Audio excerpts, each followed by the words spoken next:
Very deep in a superficial way. Welcome to the Forge and YO podcast. My name is Forge Master Ben, and with me, as always, is Chancellor Perry and Dr. Mike Alzheimer.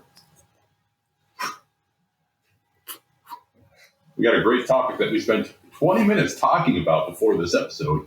We did. We went into a deep dive on this topic, very, very superficially. Very deep in a superficial way.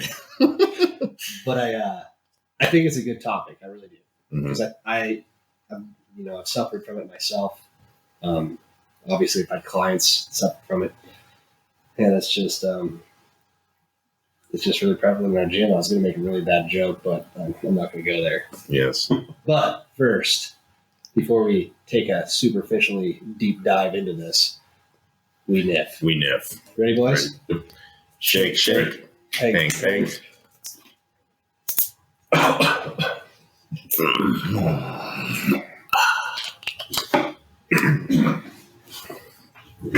So, Ben, what's our topic today? Our topic is analysis paralysis. Yeah, we really had to think about this. We thought about it a lot. We overanalyzed. We were just sitting here in dead silence, just paralyzed by this topic. Yeah.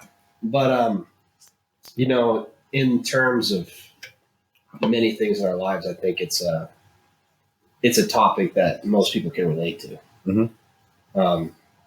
Along with analysis paralysis is kind of the old min-maxing, lingo. Min-maxing meaning if everything's not perfectly aligned and the most efficient, then it's not worth doing. Mm-hmm. And I'd have to say I don't agree with that at all. So many times in our lives when we're thinking about even outside, there's never an ideal situation where the stars align and the moons and the planets are all in a straight line, and there's no fairy tale like that. There's always going to be adversity in the way, something you're going to have to audible out of and adapt and overcome. Mm-hmm. And you're never going to be able to sit there and analyze and war game and plan for everything that's going to happen, because what happens during that time is while you're wargaming and you're thinking of the endless possibilities, you're C-3PO, there's literally 1,000,000% chance that this won't happen, blah, blah, blah. You don't go anywhere. You're just planning for this event that may or may never happen. So it's that's the whole life is the continuous story. Don't wait for one chapter to end before you pursue it. Mm-hmm. So, in terms of physical therapy, Michael, and I'm a little unfamiliar with physical therapy outside what I see you and Reagan do, but how would you think that analysis paralysis kind of plays into that career? Yeah, I think a lot of it nowadays, because of the way that we get information out, there's so much on social media and we kind of get overwhelmed, right? And I think when you're looking at social media and when people are posting, I think the general thing that I see is it's overcomplicated and people make it seem like that, physical therapy is a science and there's, things you need to understand in terms of what an injury is and how to work around it. But I think now when people are following these popular Instagram channels and whatnot, they hyper analyze everything, make it seem like that, every micro movement, every muscle that's not firing, or every nuanced, maybe flaw in technique or a muscle that's not working is going to lead to something catastrophic or injury. And, Right. and, I think what I see, especially the lifting realm too, is people will go so far back that they're scared to push the weight and follow the basic principles of strength conditioning, but think that, every joint needs to have a perfect range of mobility and, the form and the technique, you have to break it down and just throw a PVC pipe on your back before you can even throw a barbell on your back. Right. Yeah. And I think what I have found, at least in my experience, is that when I took a step back and didn't hyper analyze everything, there's more just like the basic principles that you need to follow. Yeah, the meat and potatoes, right? Yeah, the meat and potatoes of it all. And really, it's like if something hurts, stop doing the thing that's aggravating it, right? Right. And in the same context, let's say, for example, like your bench press hurts, right? Yeah. Which is something you're going through. Yep. You're having pain just in horizontal pressing, Yep. AC joints, That's it. irritated. And, I think a lot of people, they'll catastrophize it and, they'll like think they can't lift or work around it. But really there's, if we just take a step back and like for you, for example, like your overhead press is fine. Yep. So you can still work the pressing movement. And in the meantime, we just need to, like for you, we found positions that you were having discomfort in, and now we're just loading them slowly. Yep. And finding your pain point, finding a level that's tolerable, start loading into the tolerable range or making adaptations where you can still do a movement, but keep it in like a position that's not further aggravating it. And Right. You just need to slowly build upon step by step what you can do in the meantime. But then the remainder of your training and programming is still 80% similar, right? 100%. So, and then it's just like having that injury. I see a lot of people like, well, they will just step away from the gym and like, they just don't get back into it. Right. Right. And you need to kind of like find that. That's the min-max, right? Yeah. It's not optimal or ideal. They just back out. Exactly. So yeah, it's, and I think it happens in the training context as well. I think that people will overanalyze their program or what they're doing and their form and technique, which obviously all have a place. But again, there's these meat and potato principles that you need to follow that will really are what's going to make you progress. And it's not every little nuanced detail that, you get hyper focused on. Yeah. And then in terms of just programming, like analysis paralysis is huge, right? Because there's like two different types of lifters in this world. There's the ones that are just like evidence-based only, like this movement will help this movement because science told me so. And then there's the other lifters, which is usually more of the Forge idea of, hey, I know this works because it does, because it worked for me, it worked for them, it works for everybody. There's more experience here. And yes, maybe ideally a shoulder press, there's no evidence that it's going to help your bench press. But it does for me, it did for him, and it did for that guy. So it's like, one time you need to step back if you're the evidence lifter and be like, who's going to even run the experiments for this? Why would anybody fund that? There's no money in this. So I think sometimes when you're thinking about analysis paralysis, just realizing that if you throw enough shit against the wall, something's going to stick and something's going to change. And right now, working through the shoulder injury that I have, first I have to admit, it's just like, dude, I can't bench, man. And what does my dumb ass keep doing? Benching, right? It's like, oh, that hurt. It's not getting any better. Okay, maybe I'll try tomorrow. Oh, that hurt. Maybe I'll try tomorrow. Taking a step back and just being like, okay, well, shoulder press doesn't hurt, and I can progress this. And I know for me that this is evidence that my bench goes up. It might not be evidence based. Just being able to kind of shift gears and audible. I think when you're moving forward in your programming, you're going to have to realize that there's no coach out there that's going to know your body as well as you do, right? So they're either going to program things that may or may not work perfectly with your technique, but that's a learning experience for you. That's when you have that communication with your coach. You don't have to look at this program and ask every single question, like, what is this going to do? And this is going to do what this is going to do. It's like, why don't we just go through it and see what it does? Because in our general experience, when these things go up, this number goes up.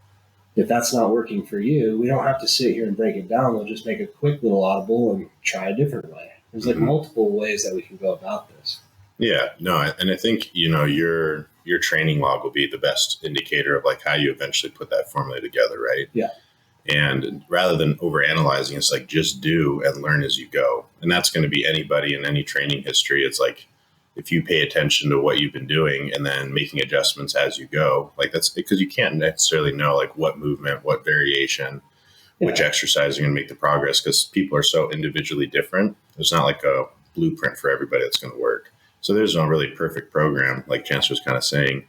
It's like you make the program work and you adjust with it as you're going with it, right? Yeah, and you kind of figure out the things that may or may not work for you. So for a long time, the things that would really bolster my bench, right, was a floor press and like a pin press.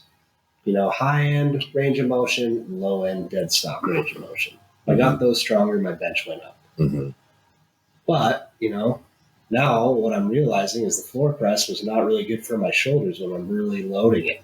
Mm-hmm. And I heard, obviously that's where the injury came from. Mm-hmm. So do I just stop? No, I have to figure out a way I can mimic that same motion, so the higher the end range of motion, and still build that. So like a block press, reverse band press, something like that. Yeah. But yeah, like Mike was saying, you kind of have to figure it out for yourself. There's going to be things that really stimulate growth for you that don't really stimulate growth for other people. Mm-hmm. For example, like Mason, safety squat bar squats really bolster his deadlifts. Every time we do a wave of safety squat bar, his deadlifts go up. Not so much for me, they just tear me apart. But I'm good at them. It doesn't really bring up my deadlift. Mm-hmm. Or for me, switching into a sumo stance really bolstered my conventional stance. Why? That doesn't make a lot of sense. Well, for me, it was learning how to use a little bit more quad in my pull when I'm in that wider stance. Yeah.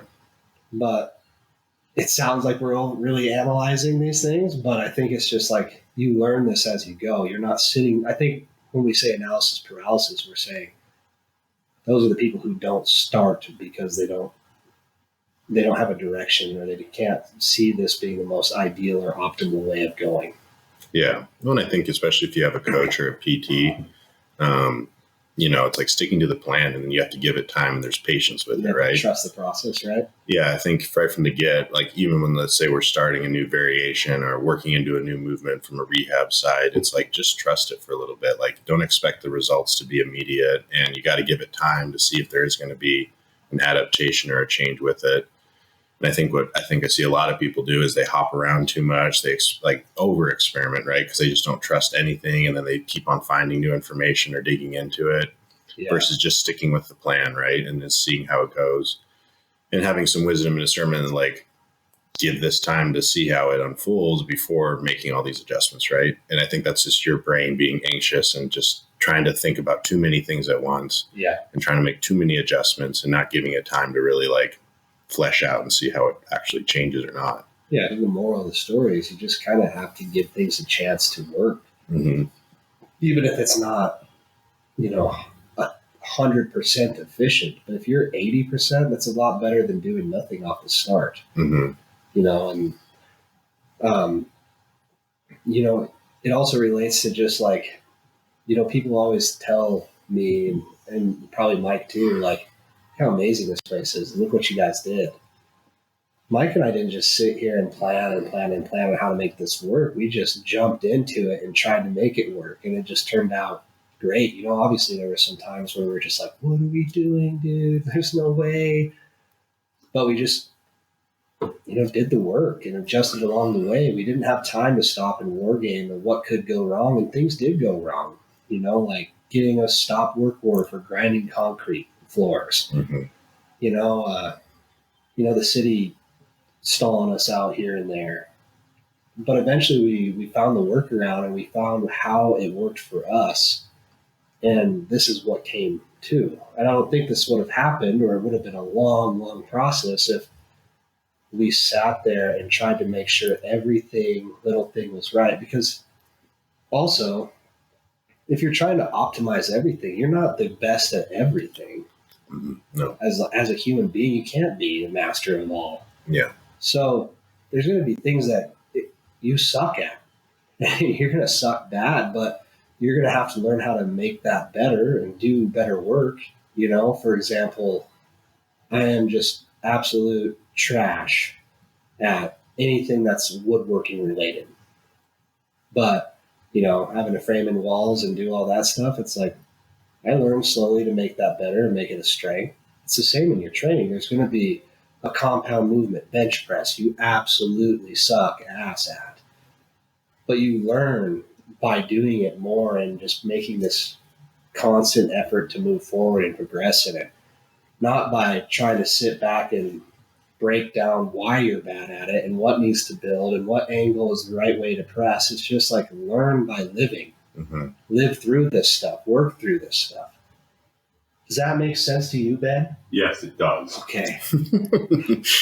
We're just overanalyzing it now. Yeah. That's exactly what it is. It's just like you just keep talking, and then if you keep talking, you're not doing it. If you're not doing it, you're just going around. But yeah, well, I think what you're kind of like summarizing there is just like you're trusting yourself in the process and know that you will be capable of like making changes and learning as you go. And I think like globally, when we think about this, what happens is people do overanalyze it. It causes anxiety, and then they don't act right. But anything in life, and we just like, there's just so many unknown variables and so many different factors that go into it. There's no way of knowing like what the next step will turn out to be, like in even the context of our business, right? We couldn't have predicted some of the roadblocks and obstacles, but we had enough trust in like what we would be able to do in terms of adapt, work harder, find workaways. And there's always ways around it, right? There's going to be obstacles that are inevitable. But if you trust yourself in the process and adapt as they come, rather than trying to figure out everything that could go wrong and try to like prepare for everything, that's just an impossible task because it's going to be too many variables that can go into it that you'll never be able to like fully grasp like every possibility, right? Yeah. So I think a term I've heard before that I really like is aggressive patience, where you act and like are making sure you're always moving forward, but you're just trusting the process and being patient with it. But again, not like overanalyzing where you're just not moving and not making action. So it's like the aggressive part is just always be moving forward, always trying to, step into something, even though you don't know what's going to happen next. 100%. And, trust in the process is huge because you got to have enough confidence in yourself to know that you're not going to quit and that you're not going to just not let something work. Mm-hmm. So many times we see it as especially with people that are dieting, they hit this point where they kind of flatline their weight and all of a sudden they're just like, bewildered. Like they're just, I can't go any farther. I don't know what else to do. I've done this. It's like, calm down. Let's try a little bit of a tweak here and go with this. You're still not losing weight. Good. It was a learning opportunity. Mm-hmm. Obviously that's not working for you. I think taking tasks like one thing at a time and learning from how the process goes, because the process of this learning a new skill or moving forward or having a goal is, in my mind, the greatest teacher about yourself and how you're going to go through life and that experience. Mm-hmm. And if you're just going to sit there and not even give that process a chance to start, then it's just, what can you learn from that? I mean, you can, like Michael said, you can look at Instagram and, one example comes to my mind is Squat University. The guy's a genius, right? But if you look at him and then you look at me, like I would consider my squat a pretty nice squat technique, but I have zero mobility. I am the worst of mobility. Ask Reagan. Mm-hmm. Well, according to Squat University, I should never be able to squat because my mobility is trash and it should not look good and things should break down and blah, blah, blah. No, I've just done it anyways, right? I made it work for me. It's like, what was your one physical therapy friend saying about squats? Like, oh, dude, it hurts when I squat. So find a different way to squat. Yeah, no, his like, right? Yeah, like how cool is that? My knees are squatting. He's like, okay, squat different, right? It's like a simple That's how simple it is. It's not like my knees are hurting from squatting. What's wrong with them? What do I have to do? It's just like, no, let's experiment here. Yeah. Squat different. Mm-hmm. Like, there's a million ways we can work this. Mm-hmm. And then, and injuries are just a monster in themselves. And I think people just really overanalyze when they're injured because they want to get better and they're trying to figure out what made them work. I think sometimes the best thing to do is have kind of like a short-term memory with that. Obviously it's like, I know what hurt me, but I'm not going to just hyper-focus on that. Mm-hmm. But yeah, So that's how analysis paralysis plays into like the gym setting and the physical therapy setting, how would you think it would apply to other settings in life? So personal life, relationships. I'm sure you have opinions on all of that. Oh, 100%, right? Well, I think every relationship, dude, is doomed if you just sit there and overanalyze what could happen, right? Like someone could cheat on you or someone could die or whatever. But if you don't ever give that relationship a chance, to go and work through the lows, like I'll tell you what, like relationships are probably one of the hardest things I've ever done, especially a serious one. And the lows define the highs, and working through those lows with that individual is obviously not optimal, but in some cases it is, because that's the only way that you get to know each other and work together as a team. If you never had these lows or these unexpected adversities and, pinned and tried to plan a way to make a relationship work without it, what kind of relationship is that? Because what happens when eventually something shit hits the fan and you don't know how to work through those small issues? Yeah, to me, and like in the relationship context, that's another area where it's like, for me, the litmus test in a relationship is like those things that are going to come up, that how we handle the bad stuff, right? Yeah. And I think that's the good test of like your compatibility and how you can get through with the person. But if you almost have to allow yourself or give it time to go through that stuff first, right? Yeah. And not overanalyze like whether or not this person's a perfect fit and what would happen if this happened or whatnot. It's just like, let it have time to like develop. And then when those obstacles come, I think that will be your guide and gauge of like how this person and I would like handle things together. Yeah. How the process of going through that. Yeah. Any couple, any relationship, even just like families and stuff too. It's like the good stuff's easy. That's never like an issue, right? Just finding someone that's like you can have fun with or do like, have good times with. But it's those difficult times, the challenging times that really kind of test like the resiliency of that relationship. Yeah, they define that relationship, right? Mm-hmm. The bad times do. It's like you don't think about your relationship because of the bad times, but you think about how much closer and stronger you've grown with somebody because of the things that you've endured together. Is it like tragedy brings people closer, or like hard times? I don't know what the saying is, but it's honestly the truth. Mm-hmm. And it can be a small thing, it can be a big thing. It's just depending on your level of trust in that process and knowing that, if you stick this out, where it's going to go, Yeah. And I think in a broader context too, it's in relationships and in life, I think sometimes with the analysis paralysis comes into play too, is because we don't really define what we really want, right? Yeah. Like you don't have an end goal with everything. And so when these obstacles come up and then you don't really know what you're ultimately wanting out of this, and it's like, let's just say, for example, in our business, right? Like we knew what the end goal was. So we didn't have to overanalyze like every little adaptation because we knew we had like a due date, like the date that we wanted to open and what we had to like, then we're like, okay, what does it take to get there? Right. Yeah. But if we didn't have a defined goal or what we were striving for, I think that's where people get lost in the clutter because they're not really defined in terms of what they want and like what they're seeking. Sometimes they focus on too many paths at once. Mm-hmm. I can see that.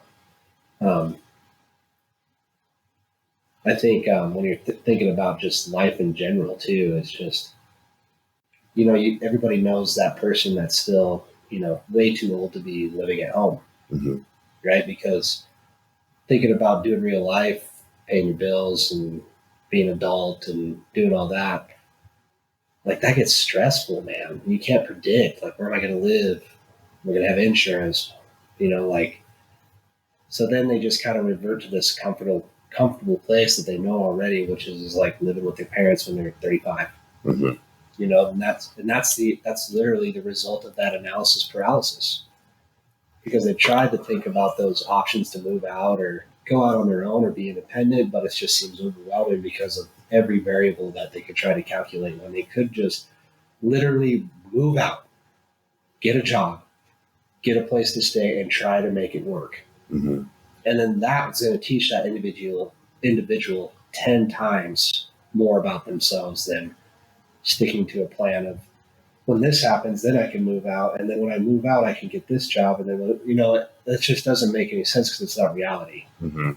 And then when you put it in like broad perspective terms like that, everybody's like, oh yeah, duh, yeah. Like, of course, why do you gotta even say that, Chancellor? But it's the same thing with training and rehab. Mm. Sometimes you just gotta go do the movement. You gotta squat. Okay, yeah, you squatted. Okay, what do we gotta do next? We gotta squat without pain. Okay, let's do that. It's just like you live through each part of it. It doesn't have to be like I'll start training when my schedule opens up and I have time. Like some of my clients will tell me they don't have time to work out more than 3 times a week. Yeah. It's like, dude, you know how many of my clients that are like professionals, like doctors and lawyers and like very high up businessmen that still make the time, or have small children or families, or they're both. They're a doctor that has 7 kids, like Doc, still comes in, works 48-hour shifts, still comes in the morning after he gets off and works out. Mm-hmm. It's like the analysis paralysis there is just that's not his mindset. He's just going to make things work as it comes along. Mm-hmm. And I think that's what really separates if something is going to be successful in the end or not. It's just like this building, like we just did the work day in and day out until something started sticking to the wall, threw it against the wall, and that's how this happened. I tell everybody I'm the luckiest man I know, but at the end of the day, it's just work. Yeah. We trusted the process, we had a goal, and we just took one step at a time. Sometimes you took a couple steps back, but you adjusted and picked up your pace the next day. Yeah. So this kind of leads into you are who you surround yourself with, because other people will also feed into your analysis paralysis, right? Oh, 100%. So you got to be around the people who will shake you out of it or not let you keep on with that bad habit of just overanalyzing everything. Yeah, that is huge because, it depends on how your friend group is, but there's always those people in your friend group that don't want to see you move forward or go past them or outgrow them, right? Because they don't want to keep you back, or you get the friend group that wants to keep you with them, that are already ahead of you. Your friends will be the first ones to give you kind of a biased view Mm-hmm. of your process. It's like take a guy that's trying to get in shape and his neighbor, they're pretty close, right? And the guy, he's like, hey man, I bought a gym membership and I'm going to start getting in shape. And the neighbor, maybe the neighbor's a little bit more fit. And he's like, yeah, that's a good idea, man. Maybe you should. Like, super supportive at the first. But let's say all of a sudden you start getting, on the same level as that neighbor. And that neighbor's like, whoa, dude, like, Now you're like addicted to the gym, I guess. yeah, dude, I guess you got a problem, like, Yeah. oof, yeah, like, gym's life, dude, whatever. So you get ahead of it. Now he's going to start like talking shit, right? Like you are who you surround yourself with. So you got to find people that are supportive for your goal and they trust in that process that you're taking too. And also cheer you on to keep pushing farther and trust your process as well, even if they don't know anything about it. Mm-hmm. And yeah, I think that comes down to too, is like the people you're surrounding yourself with. And we spoke about in the other episode, but, take wisdom and discernment about who you're listening to, right? Yeah. And you want to find people that, because I think we know plenty of people that are like that do have this mentality of they overanalyze it. They can stress you out, right?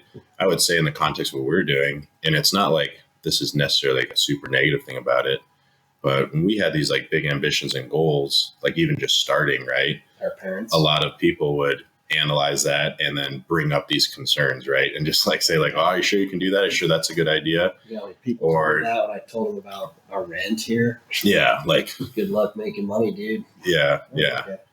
And they just feed into the doubts, right? And again, it doesn't necessarily have to come from a bad place, but they're just thinking it from their standpoint. And, they're going to bring up all of the negatives and then make you and potentially, persuade you to be like, maybe that is a bad idea. And I think what it comes down to is like, if you pick a goal, there is no really like wrong decision. You just have to make it right. And you're going to find a way to make it right. Yeah. And these maybe well-intentioned people that are trying to warn you, they can be the ones that feed into your like overanalysis or doubts and fears. Yeah. And I think the friends that you really want to listen to and the people that, I try to get wisdom and discernment from are ones that like believe in you.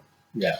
And, that can be rare to find because sometimes there's people that have their own fears and doubts. And so they just naturally are going to put that on you, right? Project them outwards. Yeah. Project it because for them, they're like, well, I wouldn't want to do that. I wouldn't want to bench 500 pounds. Like, you're going to hurt yourself. You're going to end up with like arthritis, blah, blah, blah. But it's like, people that are like, I know Chancellor can do that, or I know you can open that business. Like, and those are the people I think that will actually like help you find the path where like, that will actually like, because I think again, like there is a way to do it and you can find a way for pretty much almost any goal. Right. But you don't want to listen to and get fed by the people that will feed those doubts that you have. Yeah. It's just like, I've always had this theory in my head that anything is possible if you apply the amount of effort required for it. Mm-hmm. Like, you learn to do anything. You can do anything you want. You're just going to have to put a lot of effort. And there's, some of them, obviously, it's going to take a long time and a lot of effort. Some things are, the minimal amount of effort that you put forward is 10 times that of the peers. Mm-hmm. I found that out in college. Final for biomechanics, and they were supposed to analyze movement processes, and I analyzed the difference in shear force between the spine and the knee in a conventional and sumo deadlift. Dude, I maybe put like even a quarter ass effort into this project, and it just blew people away. And it is because I actually put some genuine effort into something. Mm-hmm. And, and obviously looking back, I could have done way more with it and been a little bit more serious, but the guy uses it as an A example paper because I put just a little bit of effort where other people were not applying the effort and they're just trying to get through it. Mm-hmm. So, I think taking that into consideration too is just like with the analysis paralysis, just apply effort to the plan that you're on. You're going to make it work. And you'll be surprised what that effort will turn out to be. Just like when I started welding, I had no idea what I was doing, but I put some effort into it and started to learn how to do it better. Mm-hmm. Asking questions, watching YouTubes and consulting with people that I knew welded very well. And it's just that small amount of effort. And that's in everything too, right? Relationship, effort, 100% effort in relationship. The smallest little things, that effort makes a huge difference. The effort of finding the common ground when there's confrontation, the effort of putting somebody above you in your selfish needs. That's same with your friends group, the effort of expecting more out of people, right? Your employees, like, that's one thing for me. It's like I'm very critical on the people that I surround myself with, and I hold them to a high standard because I feel that's my job as a good friend, is to put that effort into them. Mm-hmm. Because if I just let people slack off and do whatever they want and just destroy themselves, it's like, what kind of a friend am I? Yeah. Well, it's when you're sitting there, you're trying to, show support for somebody who has these goals or whatever they might be trying to do. You don't always need to analyze what they're doing. Sometimes you just need to think, is there a way I can help them with this? 100%. Like, for example, the office that we're renovating downstairs. Yeah. We started it on Saturday. Yep. Got a bunch of stuff out, but there was still some junk and garbage in there. And Ben's in there with the hand tools, taking things off the walls. Yeah. And it's a small amount of effort. Like, maybe it could have been more efficient with power tools, but the effort he applied there just put us 10 steps ahead when we have to go pour concrete in there. Yeah. Mm-hmm. Yeah. And I think in a practical standpoint, when you have these goals, and I think this is kind of what Chancellor's alluding to as well, it's the effort and the consistency, right? And I think that goes a lot farther than people realize. Is it's like consistent little efforts here and there. And I think from a practical standpoint, it's like what you need to do is decide, first of all. I think that will clear up a lot of your stress and anxieties. Decide what you want, commit to that, and then break it down into like, what can I do now? I may not have all the steps played out. I may not know everything that's going to come along the way in terms of obstacles or difficulties that come, but today, what can I do? And if you do a little bit every day and start checking the boxes of like, hey, I'm making consistent effort to reach that goal, then imagine the different place you'll be in versus 3 more months of like not analyzing it, like not making progress towards it, right? Yeah.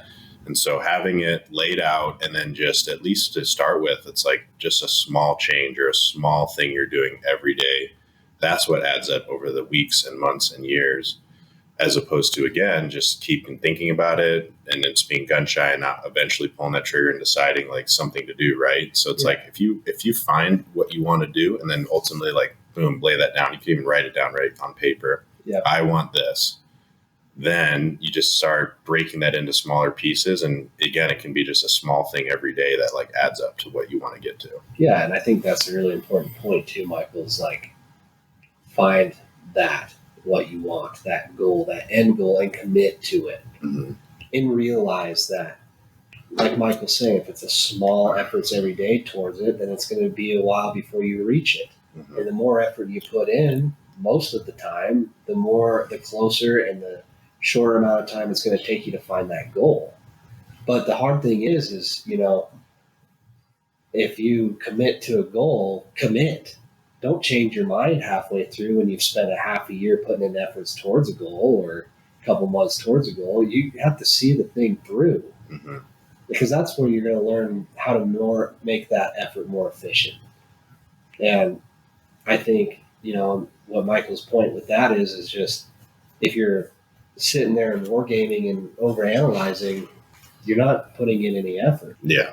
It's all a mental war game. Yeah, the effort is actually the tasks and the objectives of that overarching goal that you need to check off the box.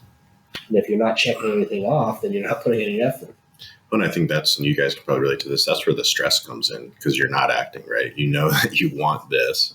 And then the fact that day by day you're not doing anything about it, just thinking about it, like that's where that stress comes in. But if we break it down and start doing things, at least for me, and I felt that's like just the fact of acting and doing, it relieves the stress, right? Like that's what takes that away. And this anxiety or overanalyzing, like that's where we get stuck because we're not taking action. And to alleviate that, you know, overstressing or feeling anxious about it, action's like the cure for that every time. Yeah. I think that's just about it, Ben. I mean, and we could sit here and analyze it for a lot more. Go deeper. But hopefully you guys take something away from that mess that we just spit out our mouth. We were just trying to, you know, trust the process that this podcast was just going to kind of flow out. And it seemed like it did all right. You know? But like in all reality, right, it's just sometimes you just got to do. And you just got to put one foot in front of each other and move forward and put in the effort of doing a little bit better every day. Mm-hmm.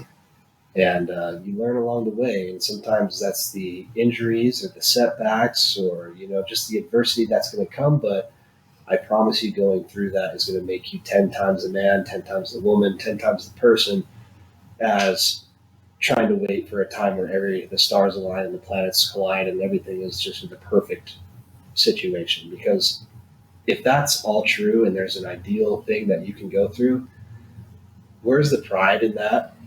Where's the pride in doing something when it was the perfect situation? You know, that doesn't even feel rewarding to me. No. Making things work through adversity and conquering the lows and, you know, still pulling something out of your ass at the end of the day and realizing where you've come and what you had to go through. That's the real honor. And that's where you feel like the champion. Yeah, it's like that saying of being the man in the arena versus the sidelines, right? Right. And, you know, all the people in the freaking sidelines, you know, critiquing and da-da-da versus like the person that's actually in the arena and actually like fighting the battles and doing. Yep. And, you know, be the guy in the arena, like act, do. Yeah. And, you know, the rest can talk about it, but not be about it or act upon it.